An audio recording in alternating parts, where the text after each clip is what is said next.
The people who claim religion is nothing but myth, they believe in a myth themselves. How many people here believe in Cinderella? Put your hands up. Cinderella. No one? How many people here believe there is no God? Raise your hand. If you believe there is no God, I'm going to show you that you might as well believe in Cinderella. What happens to the pumpkin in Cinderella? Does anyone know? The pumpkin turns into what, sir? A golden carriage, right? The fairy goes and with a stick, the pumpkin turns into a golden carriage. Is that logical to believe? Come on, is it logical to believe a pumpkin can turn into a golden carriage? Is it? No. Of course not. Thank you.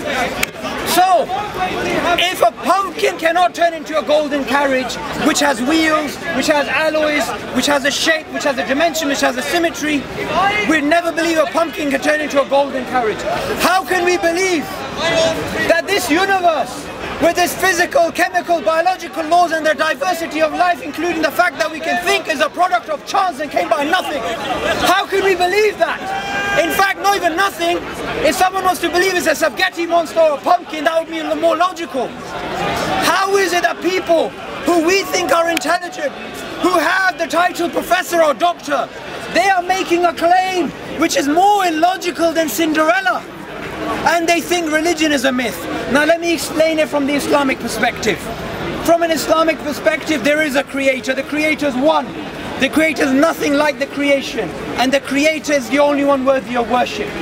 The creator has made us for a reason. It's not just to eat, drink and work 9 to 5 and die so our children can eat, drink and work 9 to 5. The reason is for a higher goal, a higher purpose. Which is what? It's to have a relationship.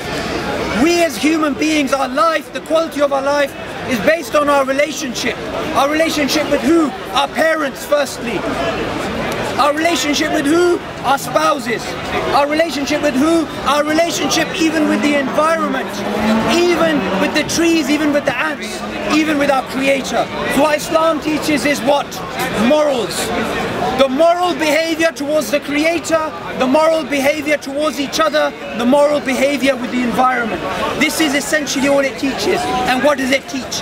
It teaches the one creator is the only one worthy of worship. All of us as human beings, we come from one family. We have different colors, we have different shapes, we have different languages, but when you cut our skins, we're all red. When you look into the cell, we all have cytoplasm, we all have the same pieces of information. There is more information in one human cell than all of the books in the British Library. We are one common family and we should love and know each other. We shouldn't kill each other. This is not what Islam is about. Don't believe what you hear in the media. If you are confused about that, pick up a copy of the Quran, read for yourself. What else does Islam teach? The rights of even ants. The rights of camels, the rights of other animals, the rights of everything around us. And when we human beings, when we acknowledge that their creator exists, and we worship and have a link with that creator, and we treat the environment and people around us in the right way, that's when we will have peace. We will not have peace when we follow what Richard Dawkins says. Richard Dawkins, look what he says on his first page. So he calls God a homophobic, he calls God a racist, he calls God a dictator, and so and so and so and so. But in the same book, he says there is no good, there is no evil, there is no purpose, nothing but blind, pitiless indifference. Tell me, is that going to bring peace on earth when someone says there is no good, there is no evil, there is no purpose? If someone really believes that, there is no point of doing science. And I want to end on one small piece. And this small piece is by an Islamic philosopher and poet who lived 100 years ago. And what this poet said is, I'm going to paraphrase what he said. He said the mystic is the one who looks through the telescope and looks at the cosmos and he reflects about the Creator. So science doesn't take us away from God, doesn't take us away from spirituality. It is a tool which brings us closer to our Creator.